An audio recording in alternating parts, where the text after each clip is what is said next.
Hello and good evening, everyone. Is everybody hearing me? So I would like to ask Mr. Mayor just to give a few words to start the meeting. Bonsoir. Bonsoir à toutes et à tous. Thank you for being here this evening. As I walked in, I realized I had forgotten my speech. J'ai oublié... il m'a donné ça en papier, mais j'ai le électronique. So thank you for being here. Merci d'être là ce soir. Merci pour votre présence. Notre conseil et notre administration ont hâte de collaborer avec nos résidents, les entreprises locales et les promoteurs pour faire en sorte que le prochain plan d'urbanisme prépare notre ville à répondre à nos besoins et notre réalité socio-démographique. Our council and administration are eager to come together with citizens, local businesses, and developers to ensure that the next master plan of our city meets the needs of our socio-demographic realities in Dollard-des-Ormeaux. The city has prepared a series of public consultations with experts in the field for your benefit and for your review. I look forward to hearing tonight's panel of experts and hope that you appreciate this learning experience and information that will be shared. Je vous remercie tous pour votre participation à la session de ce soir. J'ai hâte de travailler collectivement vers une vision commune de notre ville. I thank you all for attending tonight's session, and we look forward to working collectively to pave the way for a future vision of our future city. I hope that you have a wonderful evening. J'espère que vous allez avoir une belle soirée. Merci et bonne soirée. Thank you.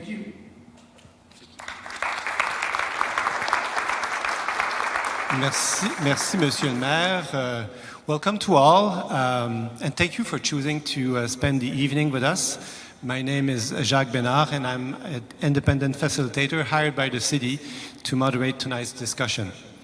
And I will do it both in French and English, as it is a tradition in DDO.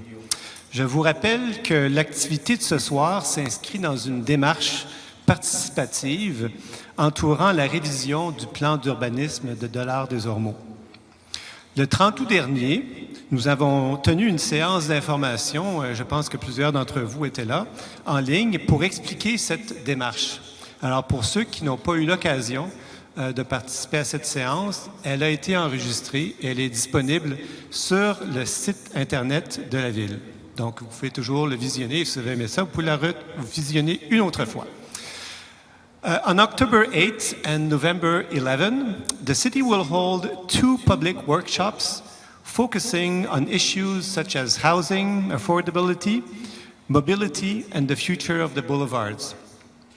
The process will continue on in 2024 with formal consultations on a proposed urban planning program, and we hope you will join us for all of these activities. The best way to stay informed about these activities is to consult regularly the website of the city. Nous sommes accompagnés dans cette démarche par un comité de suivi composé de 7 résidents. Et ceux qui sont dans la salle, peut-être je vais vous demander de vous lever. Il y en a quelques-uns, si vous voulez bien. Voilà. Alors, bon, on en a 5. Alors, merci beaucoup. Je vais vous les nommer dans un instant. Et de 3 représentants de la ville de Dollard-des-Ormeaux qui sont ici.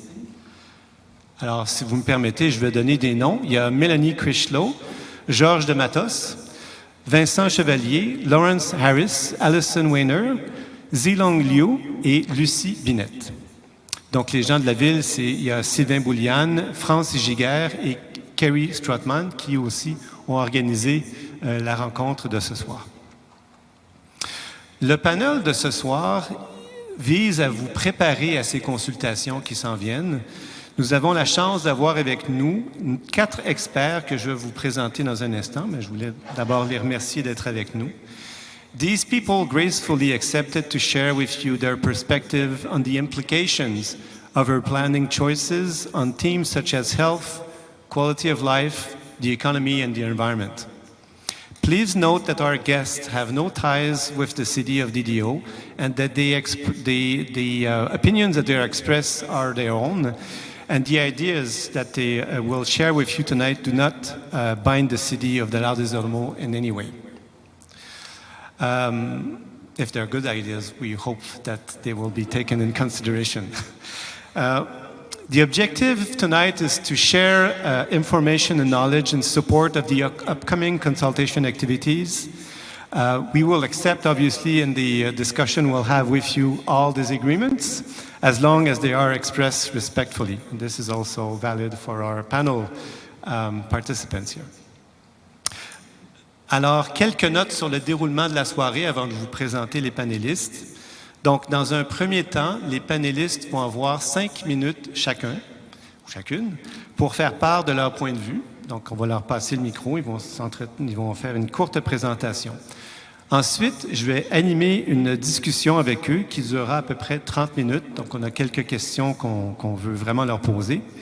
Et ensuite, vous aurez 1 heure pour soit commenter ce que vous aurez entendu ce soir ou poser des questions à nos panélistes en profitant de leur présence. Donc, à ce moment-là, je vous donnerai quelques consignes là, pour la prise de parole.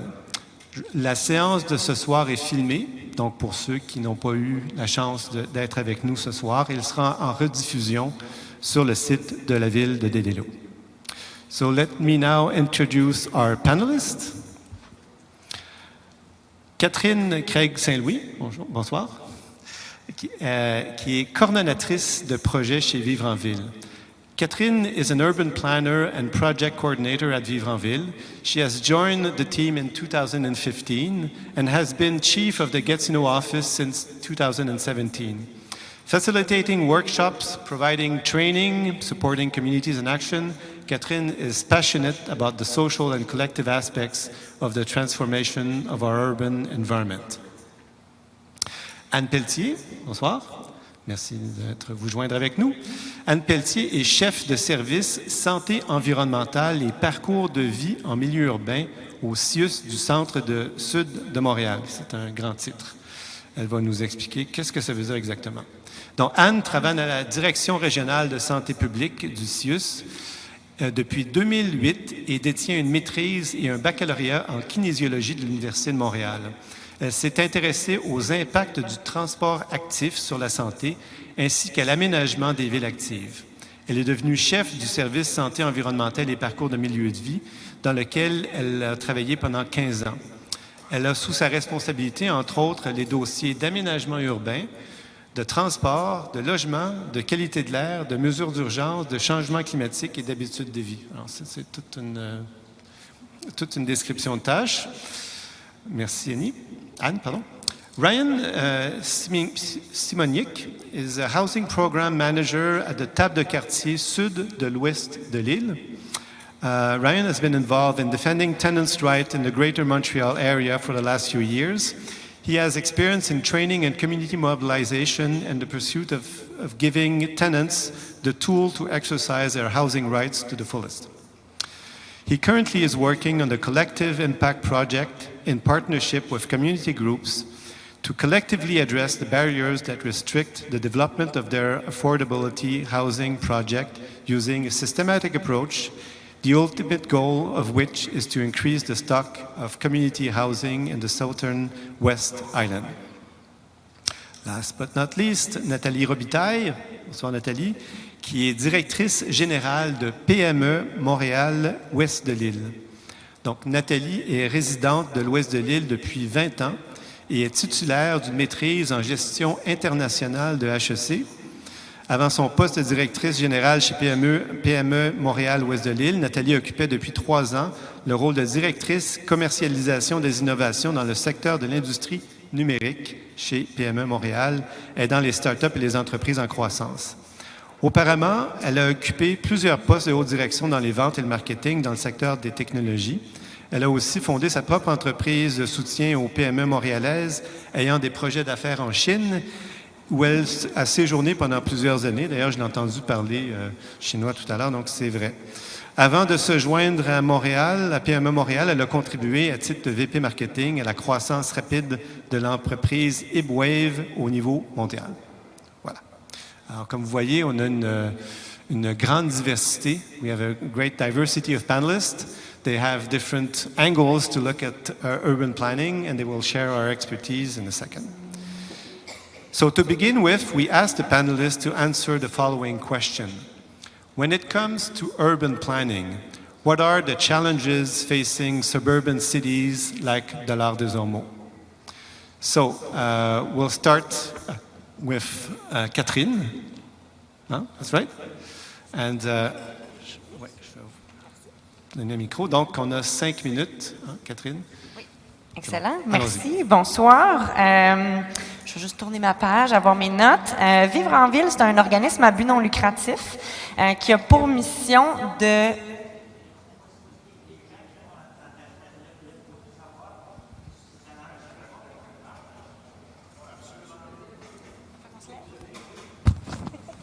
Écoutez, on va faire ça pendant qu'on fait les petits speeches de départ, mais après ça, comme on a une discussion ensemble, malheureusement, on va t'installer dans les chaises qu'on a ce soir. OK? Donc, Catherine, tu peux commencer. Merci. Excellent. Oui, donc, merci de nous recevoir. C'est ça, Vivre en ville, c'est un organisme à but non lucratif qui a pour mission de créer des collectivités viables à l'échelle du Québec. On fait ça à travers, entre autres, des projets de sensibilisation, des campagnes, mais aussi beaucoup de missions puis de travail d'accompagnement dans les milieux. Fait qu'on va souvent œuvrer avec les milieux, chez eux, pour faire aboutir les idées avec lesquelles on travaille. As Jacques said a bit earlier, I'm an urban planner, but the team I'm working with has a very varied expertise or set of expertise. May it be green infrastructure, mobility, energy, public policy, housing. So we have a full house, a great team to kind of address such issues from different angles. Puis, justement, on s'intéresse entre autres aux choses comme les banlieues en transformation. Par exemple, quand on parle d'ajout de logement ou d'ajout d'infrastructures en transport actif ou transport collectif, ça, c'est des transformations urbaines qu'on voit beaucoup dans nos milieux, puis ça s'applique aux banlieues aussi, pas juste au centre-ville, pas juste aux nouveaux milieux qu'on construit. And one key aspect for me, but also for Vivre en Ville where I work, when it's related to suburban planning challenges, is the need to focus on the somewhat necessity of the changes we're going through, but finding a way to address them as opportunities as well to kind of repair and complete nos milieux de vie, so the places where we live, the places where we work. And so to see these transformation, at least in part, as opportunities. And I'll just slide in 3 ideas before handing it over to colleagues, and we can, dive deeper during the question. Mais donc, il y aurait entre autres l'idée de la réallocation de l'espace. Fait que sans dire qu'on touche à toutes les strips commerciales, à tous les stationnements ou à toutes les rues, souvent dans des milieux de banlieue, on va avoir des endroits où il y a des rues plus larges, des noyaux un peu plus stratégiques ou parce qu'il y a une épicerie à proximité, une station de transport en commun, on aurait plus d'opportunités pour venir ajouter des logements dans des milieux où on va venir travailler sur des synergies parce qu'il y a d'autres choses dans ces quartiers-là. Fait qu'une façon, so what I was saying is one of those ideas to kind of operate transformation works on reallocating some of the spaces that we have, but we can also go towards rethinking, at least in part, our mobility. So there will always be cars, there will always be, those long distance trips or those longer distance trips that we need to make, but to rethink at least part of the mobilities that we have, to which I was referring earlier about proximity and some of those nodes that we can find in our neighborhoods and kind of prioritize some of the places we can expand from what's already there. Puis pour la troisième peut-être idée que je voulais juste amener avant de passer, l'idée de garder ou de favoriser l'accès à des espaces publics, mais à de la nature en ville, fait que de la nature de proximité. Je pense que ça va être ça mon mot de code ce soir, la proximité. Parce que même en banlieue, il y a des endroits comme ceux-là où on peut prioriser. Ça ne sera pas tous les milieux. On va pouvoir y aller avec des échelles de priorité, par exemple, mais il y a façon de transformer nos banlieues équitablement parce que toutes ces idées-là de réallouer l'espace pour créer du logement, de repenser nos mobilités puis de donner de l'accès à la nature de proximité, par exemple, c'est aussi des façons de rendre Dollard-des-Ormeaux, Gatineau, les îles de la Madeleine, plus accessibles pour plus de gens. Ça fait 5 minutes, je pense. Oui, merci beaucoup. Alors, Anne, on va te demander de te lever juste pour cette première partie pour faire ta présentation. Parfait, merci beaucoup. Avant toute chose, je vais vous expliquer le mandat de la Direction régionale de la santé publique. La Direction régionale de la santé publique, c'est un organisme régional. Donc, on a le mandat sur l'ensemble de l'île de Montréal et non seulement sur la ville. Et puis, on a un mandat beaucoup plus large que la gestion de pandémie, which I'm pretty sure you know us for. As my title say, I'm the chief of environmental health department, which means that we are currently working on air quality, water quality, housing, transportation, urban planning, and such on. J'ai mis ici une diapositive en lien avec l'aménagement et la mobilité. This is a big slide to explain how much urban planning and mobility can generate co-benefits for health.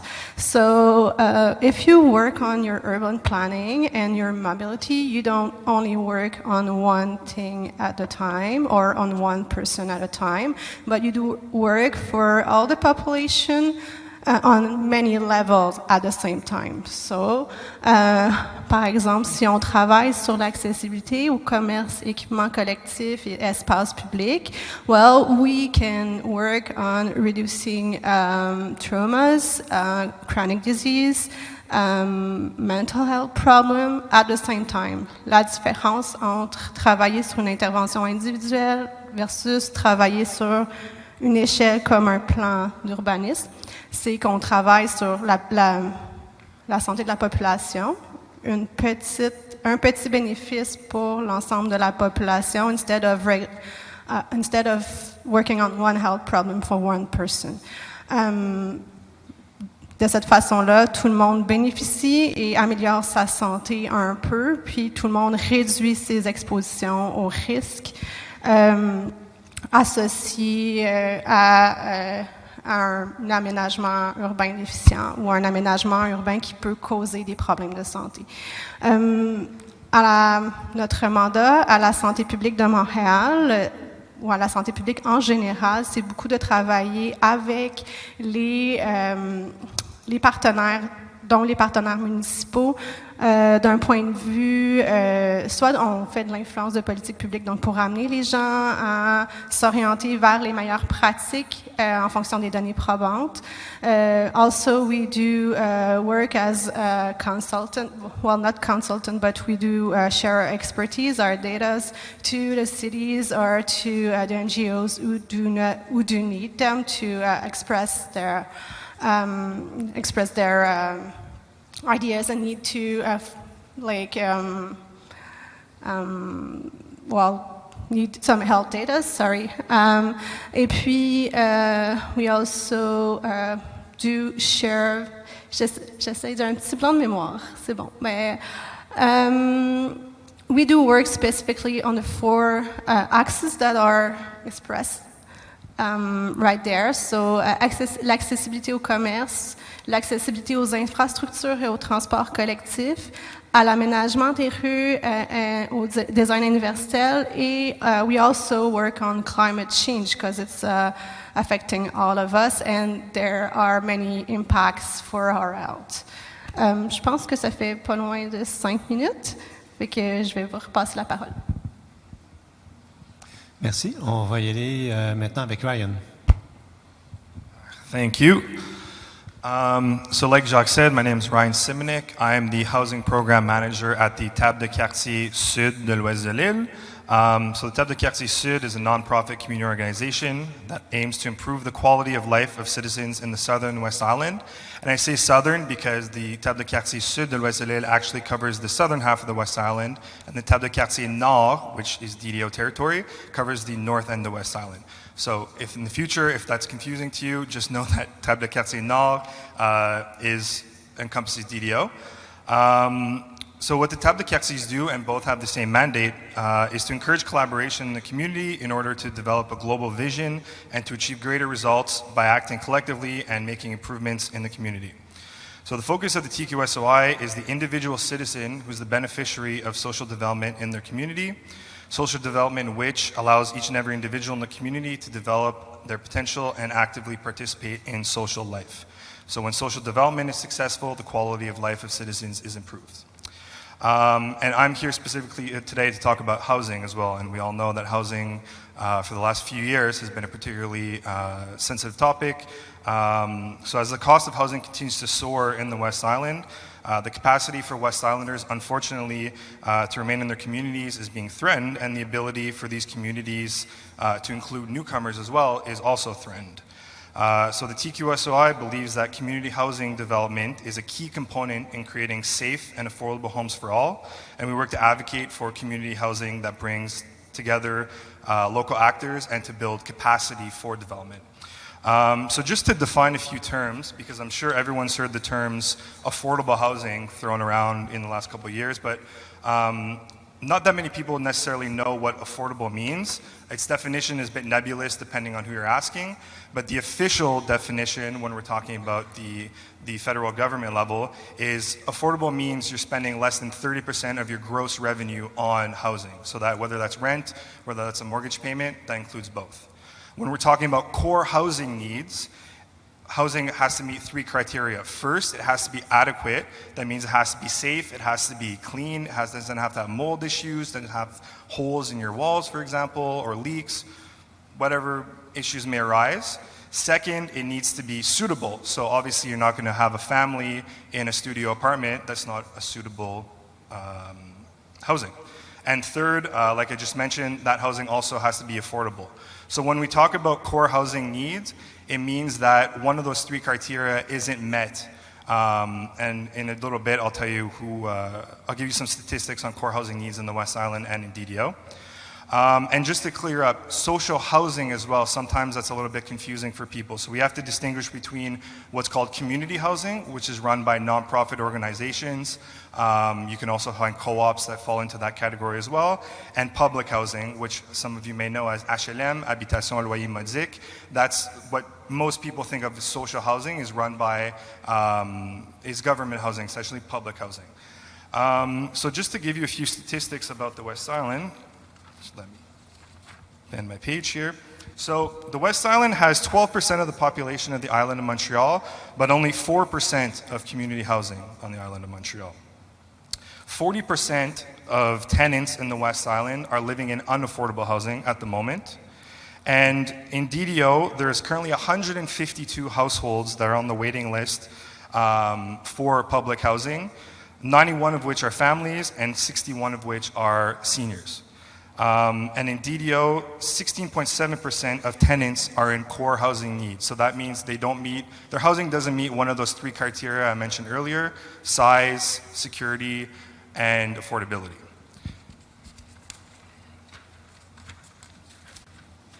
And to give you, sorry, I have to change my page, to give you one more statistic.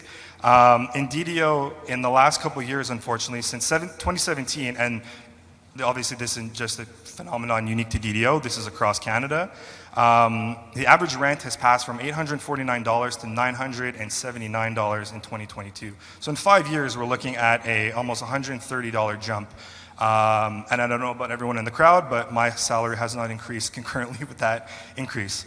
So when we talk about housing, we absolutely need to enshrine affordable housing into the discussion. We need to give municipalities the tools, whether they be through urban planning tools, whether they be through regulatory means, to ensure that housing that is built needs to be affordable, and that affordability needs to be enshrined over long term, right? We don't want housing necessarily that doesn't fit the needs or the demands of the community.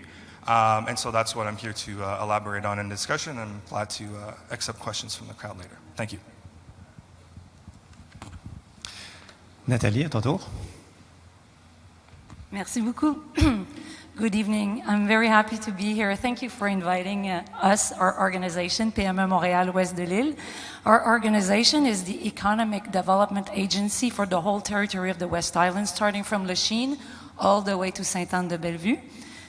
our mission is to anticipate, stimulate, and support the social economic development of communities in the whole territory. Concrètement, ça se traduit par, par une offre de service qui va au soutien des entreprises via du financement ou du conseil. On a 20 experts à travers notre équipe qui peuvent donner des conseils autant au niveau des stratégies de croissance, de consolidation, au niveau du développement durable, how to ensure that our enterprises adopt some sustainable development approaches. So in many fronts, our team is there to help the community on the social economic side of things. We also participate in projects that are beneficial across the community, across the territory. For example, we just launched an active mobility initiative with MOBA, the agency MOBA that I'm sure my colleagues here know. And the idea is to try to launch a few initiatives to encourage active mobility. So this is going to start, it's starting now, you're going to hear about it for sure. C'est beaucoup dans le contexte de l'arrivée du REM qui va créer des opportunités d'accélérer peut-être l'adoption du transport actif. On pourra s'en reparler dans d'autres circonstances, mais je tenais à vous en parler parce que c'est un projet qui nous tient à cœur. Today I'm here to talk about economic development, so hopefully I'll be able to maybe inspire you with how our things are done elsewhere in similar neighborhoods or similar city as here. But one of the challenges, we're talking about challenges, right? So one of the challenges that the city are confronted with, c'est vraiment tout ce qui est la fiscalité municipale et la façon d'arriver à ça, c'est par une mixité des usages du territoire. So when we talk about mixed usage of the territory, we're talking basically about three things: industrial, commercial, residential. In our role, PME Montréal-Ouest de l'Île, we're really more focused on the industrial and commercial development. For example, la présence dynamique d'espaces industriels et commerciaux permet de garder le niveau de taxation dont je parlais plus tôt à un niveau raisonnable pour les citoyens. Donc c'est là qu'on voit que l'équilibre dans la mixité des usages est très important de façon globale pour une municipalité. Ensuite, il y a un autre phénomène important personne ici peut le nier, c'est vraiment l'importance de remettre en question nos modèles de développement de banlieue. On parle de transformation de banlieue aujourd'hui. Alors évidemment, tout ce qui est la transition écologique, we all know, I think we all saw it over the summer, over the last few months, how the environmental context is changing way faster than we anticipated. That means that all of us, me included, we have to change our way of seeing things. That includes how we're deploying our cities. It's not something that happens in 24 hours, of course, but this is something that we have to start thinking about now. Yeah, that's it. Sorry, I'm going to change page just like. So, looking at a few examples, Ottawa, Edmonton, Vancouver are starting to apply the concept, but also in Europe, which is further from us, but is also very inspirational for those kind of challenges, is the 15-minute community.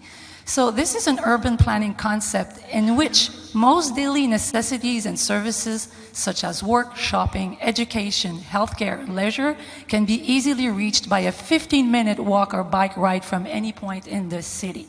So, ça ne veut pas dire que c'est quelque chose qu'on va appliquer partout. On ne va pas démolir des quartiers résidentiels pour faire ce concept-là. Mais en général, puis je pense que Catherine en faisait référence plus tôt, il y a déjà des espèces de natural core or spots in a city where such concept can be applied. Over time, again, that's very important. It has to involve the citizens. It has to involve, agencies like ours or like our colleagues sitting here.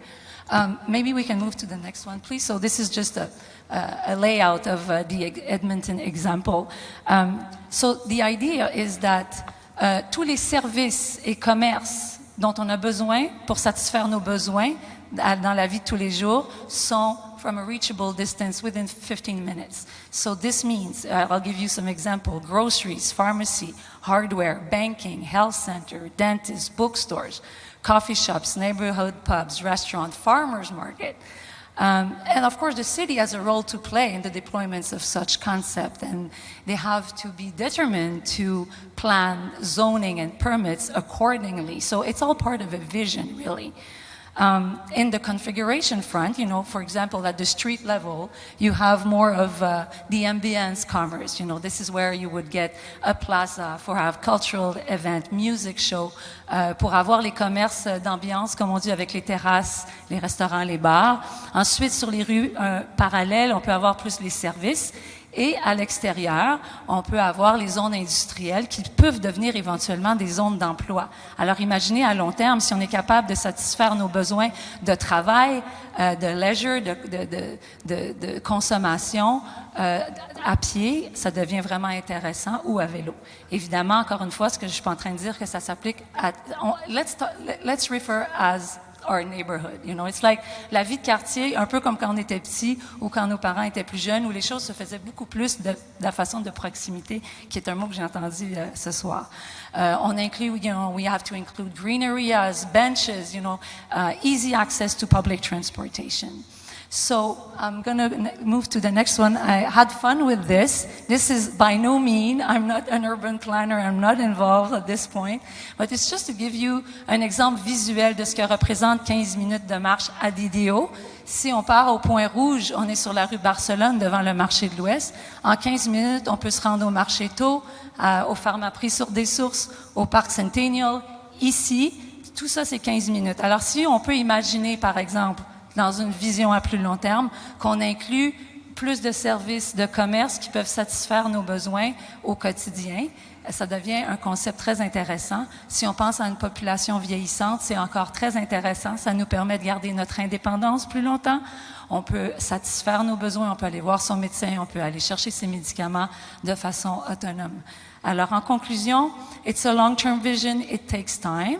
But, people have to start. And as I said, Ottawa has a bylaw right now where, every urban plan needs to take that concept into account. It's happening. So hopefully this inspired you a little for the future of your city. Thank you.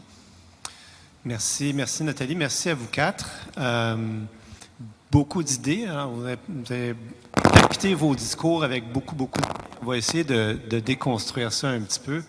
So a lot of ideas in these 5-minute talks. Now, most of you have talked about proximity, about the importance of, the 15-minute city, having access to our various services, parks, and all that. The need for housing. Now, the city is already built. You can't shrink it. Streets are there, buildings are there. How do you translate that concretely in terms of what can be done with the urban plan? Where do you do that? How do you change the city to make it easier to access services or, to build social housing? So what needs to be included in the plan to be able to create that change? Who wants to start?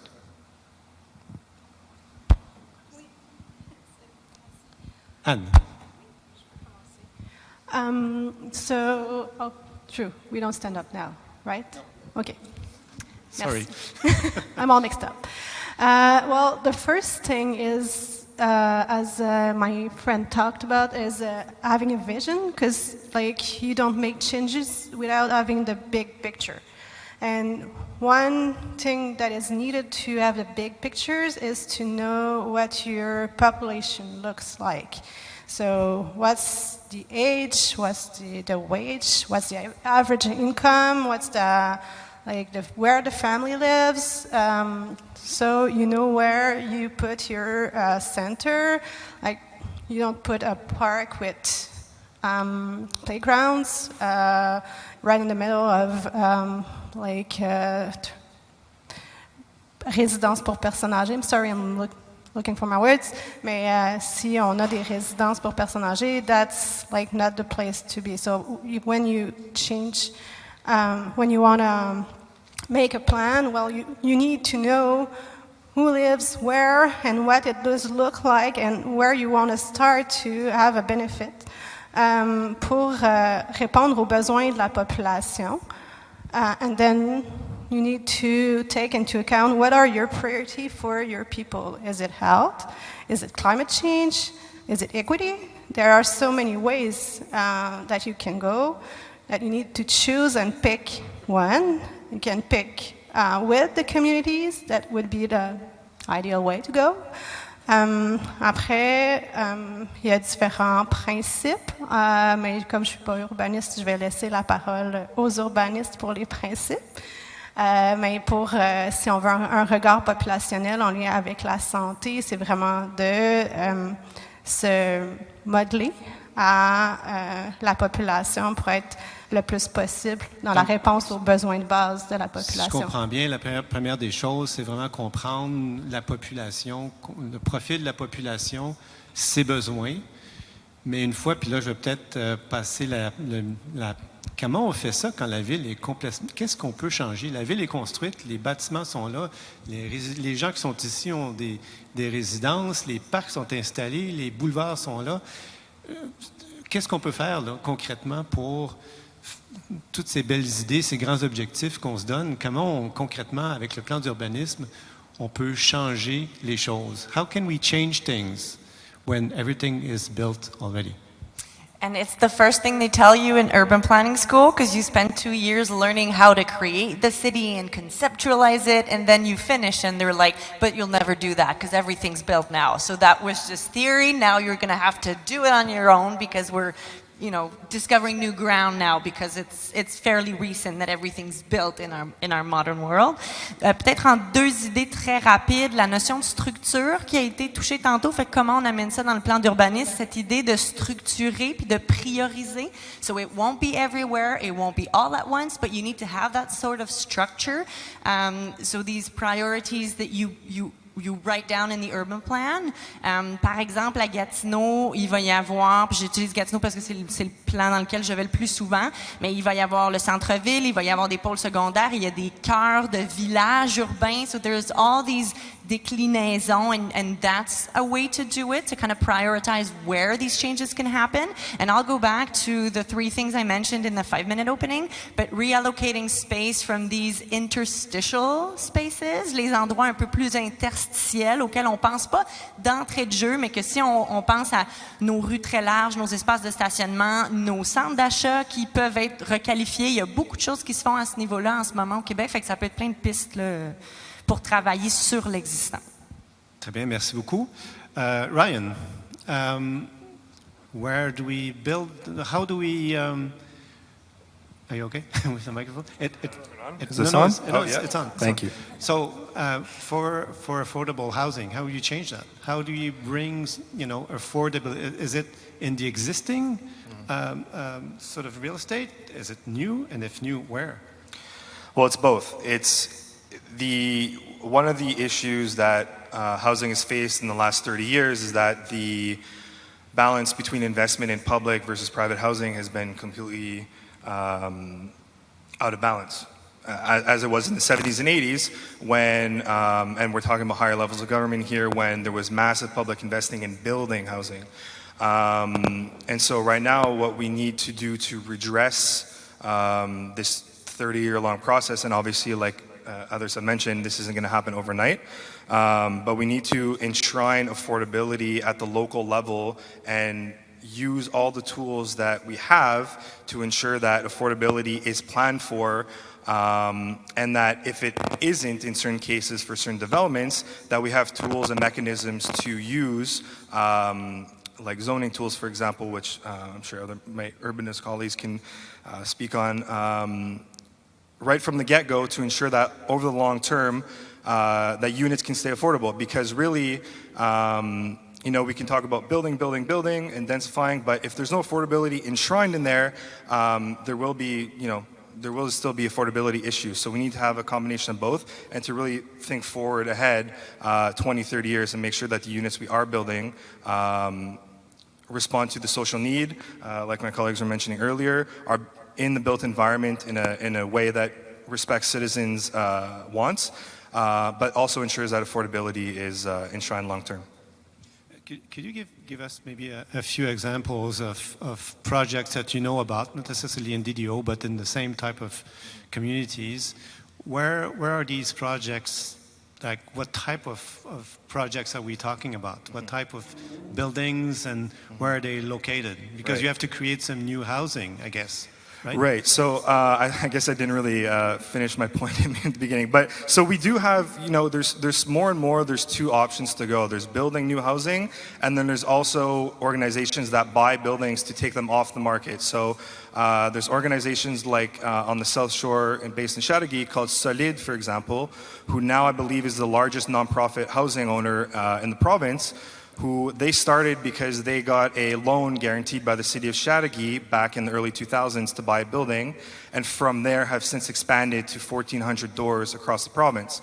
But what they do in their business model is leveraging the existing assets they have to buy new buildings, take them off the market, bring them down below market rates, whether it's 10, 15, 20%, all depending on which building.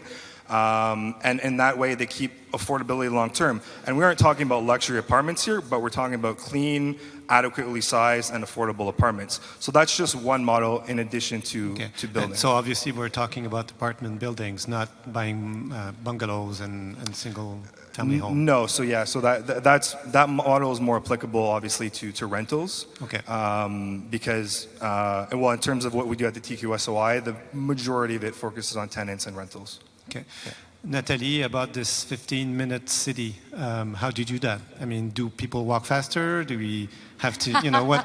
That's a good one. First, do they walk? And what gets them to, to get their to walk to get their services? Do you bring, the services closer? Do you have more services? Yeah, it has to start with the supply. It has to be in place so people are naturally inclined to go.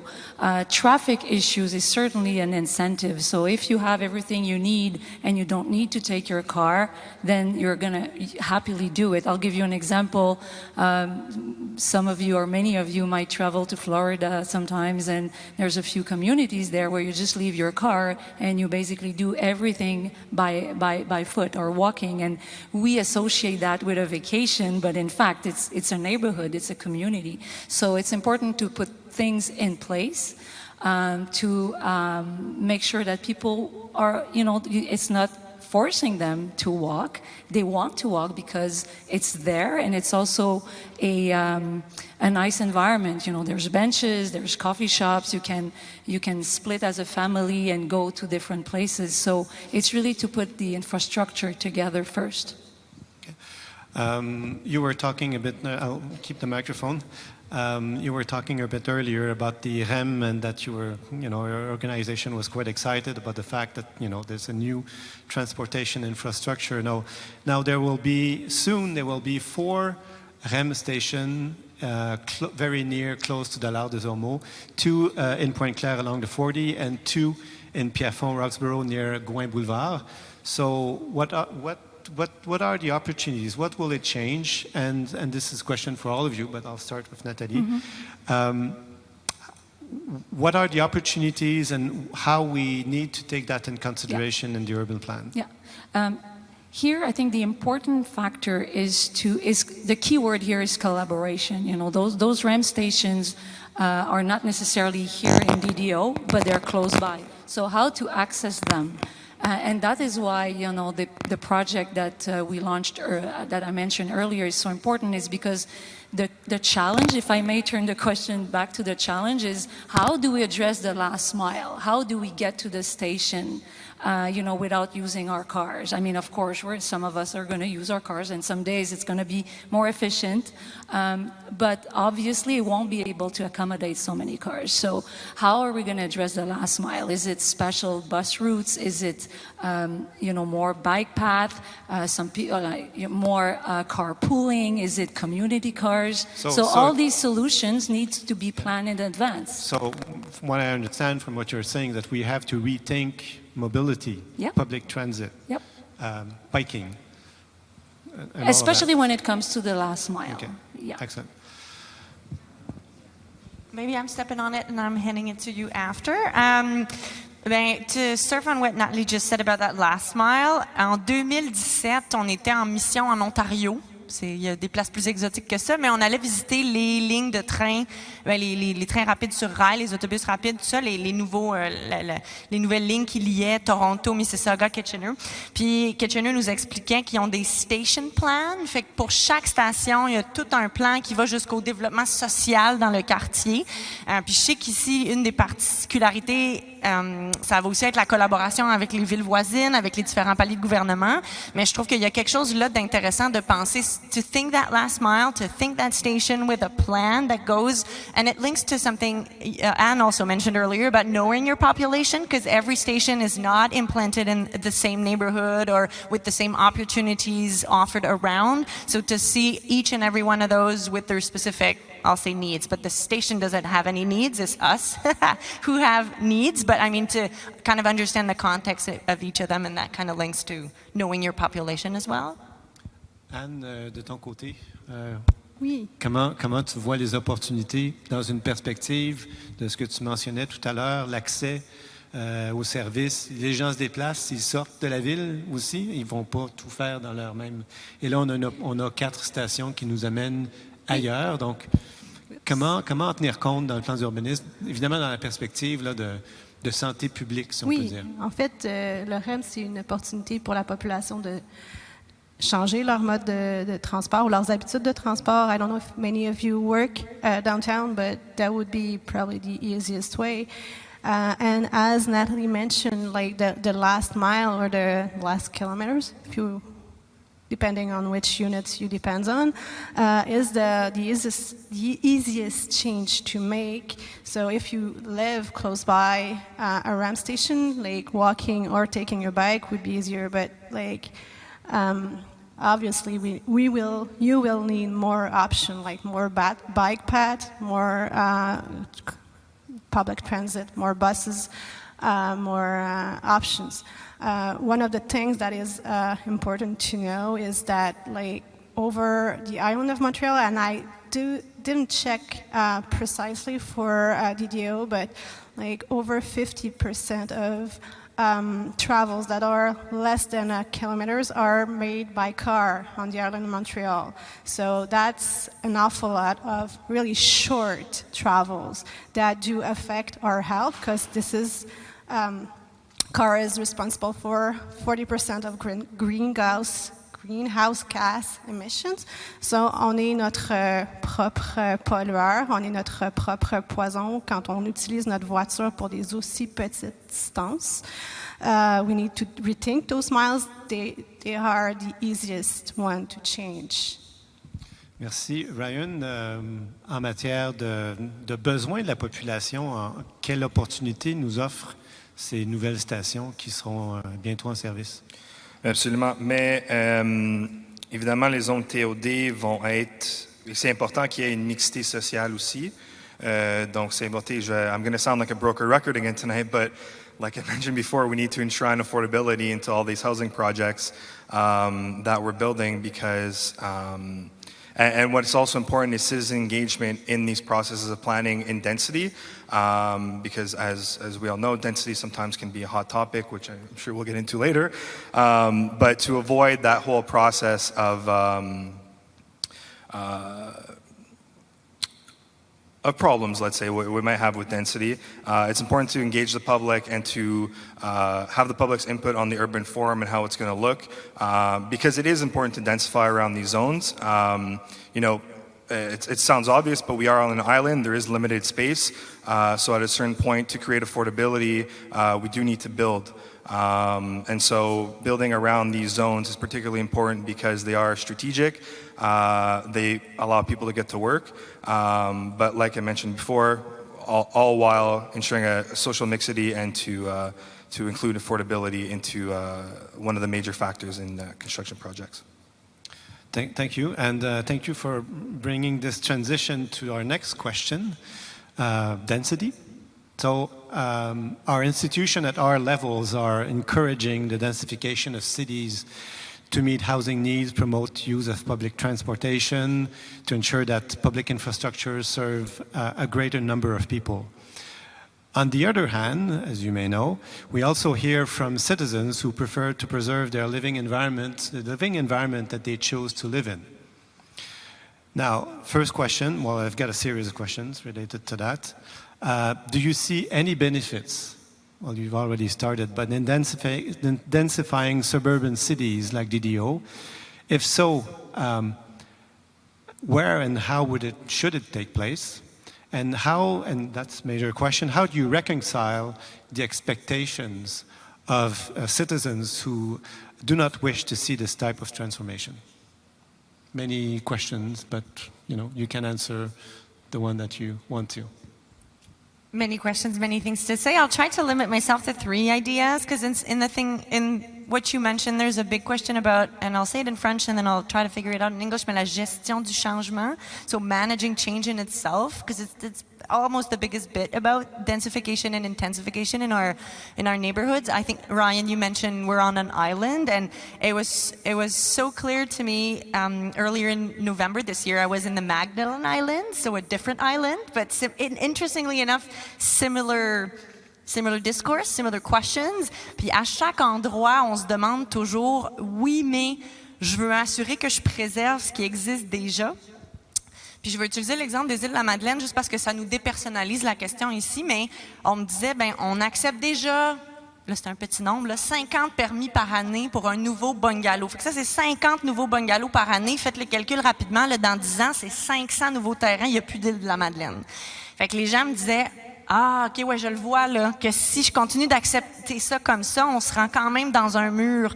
Fait que de venir travailler ensemble, qu'est-ce que ça veut dire pour nous dans notre milieu? Finalement, à la fin de la journée, avec les 100 partenaires, with the whole of the 100 partners in the Magdalen Islands, what we reached at the end of that day was the idea of, if we want to preserve what Magdalen Islands means to us, so these paysages, the access to the ocean, et cetera, we have to think about what density means for us, because just continuing to accept those permits and develop as we've always done is also going to ruin us. So it was kind of a catch-22, but we kind of went out of that at the end of that day to kind of say, well, maybe density just has to be defined together with a vision through the plan, but it has to happen. So it just has to be managed, because it's a big bite to take. Well, let me challenge you on that. Why does it need to happen?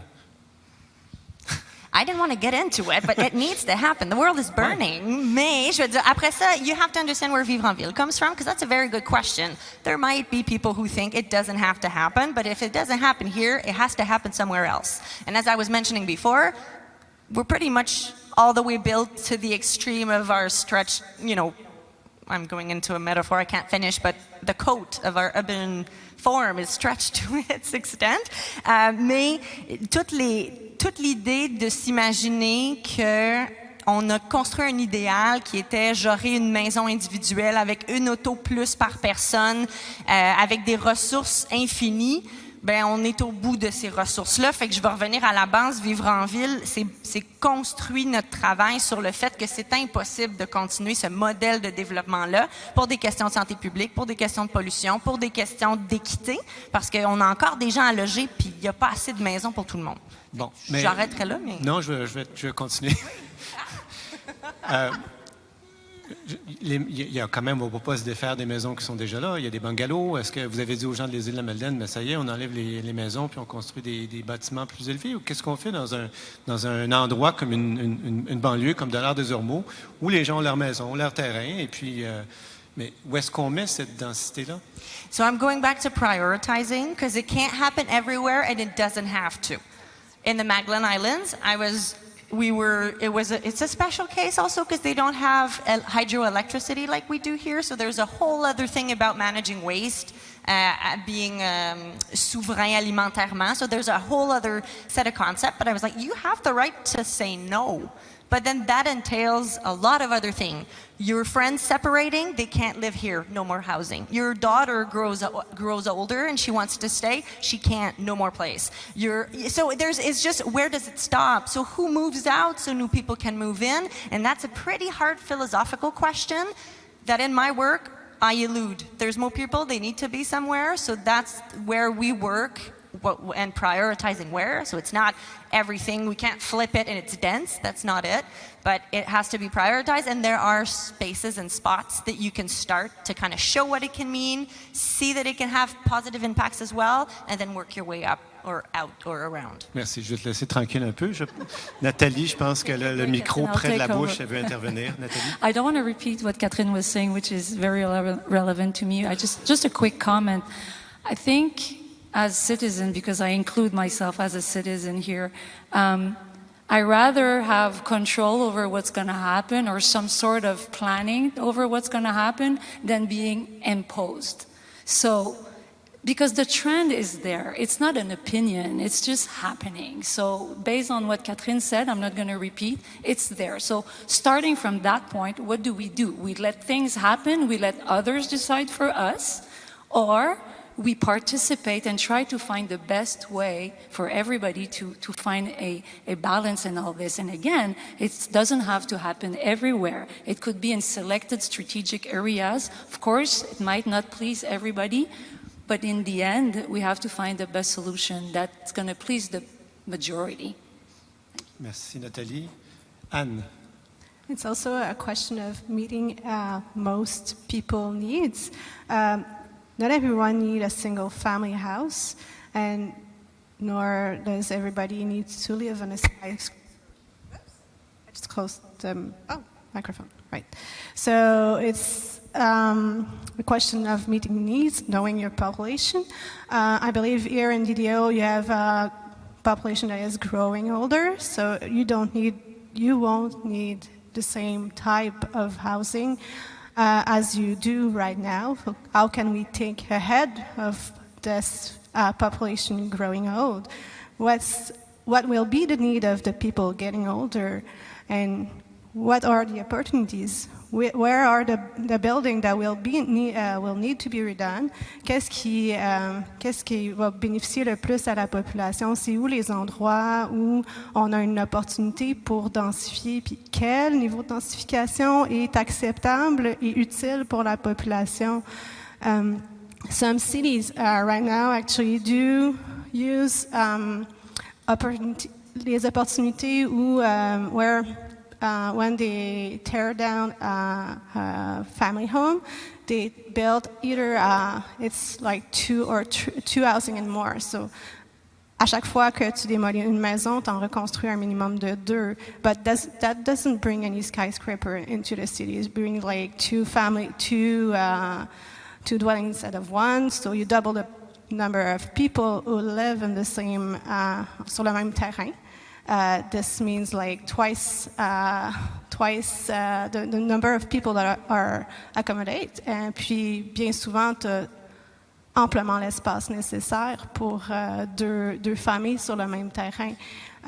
Fait que c'est une question de où est-ce qu'on a besoin. On peut démolir à court terme, puis comment on peut rebâtir, puis c'est quoi les besoins de la population, comment on peut rebâtir pour bâtir en fonction des besoins de la population qui habite. Le secteur, est-ce que c'est des familles? Est-ce que c'est une population vieillissante? Is it single people? Toute cette diversité de population-là n'a pas les mêmes besoins. Puis, if you are a family or if you're a senior, you don't need the same services necessarily or not in the same intensity. So where do you put your housing? Is also important. Donc, si je comprends bien, c'est dans le fond d'identifier de saisir les opportunités quand on doit reconstruire. Exactement. Et aussi de prendre en considération effectivement les besoins qu'on a identifiés dans la population, les types de logements qu'on a besoin, les populations à servir. Justement, Ryan, on parle justement vous avez parlé beaucoup, tu as parlé beaucoup de logements abordables. Est-ce que ces logements-là, pour atteindre cette abordabilité, est-ce qu'il faut effectivement aussi avoir un peu plus de densité? Moi, je comprends que pour avoir des unités plus abordables, souvent, il faut en faire un peu plus. Est-ce que c'est le cas? Oui, absolument. Puis, Ce qu'on voit récemment, selon la Société canadienne d'hypothèques et de logement, très récemment, il y a eu des estimés quant au niveau de logement qu'on a besoin en surplus de ce qui est déjà prévu au pays, au Canada au total. Et il faut prévoir au moins 3,5 millions d'unités de logement, c'est compris les maisons, les appartements, tous les logements compris, pour revenir au niveau d'abordabilité qu'il y avait en 2004. Et donc, 860 000 de ces logements-là vont être au Québec pour revenir à ces niveaux-là. Évidemment, 860 000, ça ne va pas tous être des DDO, mais à l'échelle de la province. Donc, ça vous donne un petit peu l'idée de l'ampleur qui est nécessaire pour avoir un marché de l'immobilier qui fonctionne pour les générations futures aussi, parce qu'il faut aussi garder en tête que ça va être les enfants, les petits-enfants, les petits-petits-enfants qui vont devoir acheter des maisons, des condos, peu importe, louer dans les 10, 30, 40 prochaines années. Il faut un marché qui est raisonnable pour tous et qu'on ne consacre pas l'ensemble ou une très grande partie de notre revenu au loyer, parce qu'en même temps, quand on consacre plus de 30, 40, même certaines fois 50% de notre loyer, de nos revenus au loyer, mais ça nous laisse moins dans nos poches pour stimuler l'économie locale aussi. On ne peut pas aller au café en bas, on ne peut pas aller au Dagwood sur le coin, on ne peut pas dépenser dans nos communautés parce que tout notre argent va vers les loyers ou l'hypothèque ou peu importe. Donc, c'est juste pour vous donner une idée de l'ampleur de ce qu'on a de besoin dans les prochaines années. Tout ça pour dire que une des méthodes pour y arriver, c'est la densification. Je vais te demander de garder le micro, justement, puis on va poser une dernière question avant de passer à la salle. Donc, pour terminer, à qui on devrait penser, ou enfin, who should we not forget when we think about this urban plan? What are the sort of the key people we have to keep in mind when we're thinking about this urban plan for a city like DDO? Right. Well, in my own personal experience, work history, and volunteer history, I've always been close with tenants. So obviously, tenants' rights is something that I hold close to me. And so always I want to see new rentals that are, and I'm going to harp on it again, affordable, community groups that are building social housing. So we need to include community groups in the conversation, encourage, foster these groups to be able to build more inclusive housing, and to meet all needs, right? To meet the needs of seniors, to meet the needs of people with disabilities, to meet the needs of students in certain cases, to meet the needs of young families. So for me personally, I always have tenants at the forefront of my thinking when it comes to housing, and I'm sure my colleagues will add some other important groups to that conversation. Nathalie, à qui on doit penser, qui on ne doit pas oublier dans cette Moi, je dirais deux catégories qu'on connaît bien chez PME Montréal. Les commerçants. Les commerçants sont des gens très créatifs qui peuvent avoir beaucoup d'idées sur comment ils verraient la communauté se développer, et aussi les employeurs. On entend souvent parler d'employeurs qui se plaignent que leurs employés sont obligés de déménager à l'extérieur parce qu'ils n'ont plus les moyens de se payer. Je suis certaine que ça vous sonne une cloche. In many cases, employers are complaining that they have a hard time recruiting because their employees are moving away. They're too far. They can't afford the rent here. It's not only a question of raising salaries, it's just housing prices is getting very high. So densification is a way to keep people within our communities. Anne.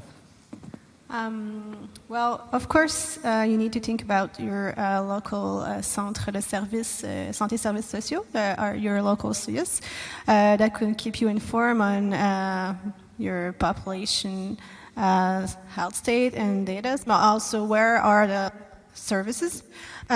Et puis, à la Direction régionale de santé publique, on aime beaucoup mettre de l'avant la participation citoyenne, but that I see that is already in place, so I guess no need to add on that. And I think a community organism that knows the population is something not to miss. Catherine, même question pour terminer. Oui, ben celles et ceux qui sont pas là aussi ce soir puis qui viendront pas dans les rencontres de consultation, so those who aren't here who won't be able to come because they're working, because they're at home, caring for someone else. So pensez à des façons d'aller les rejoindre dans leur réseau, to get to them through ambassadors in their own network. So because it's a big discussion, we're discussing vision for a long time. So it's nice if you get to reach these people, and also kind of tune into the le collectif ou le futur.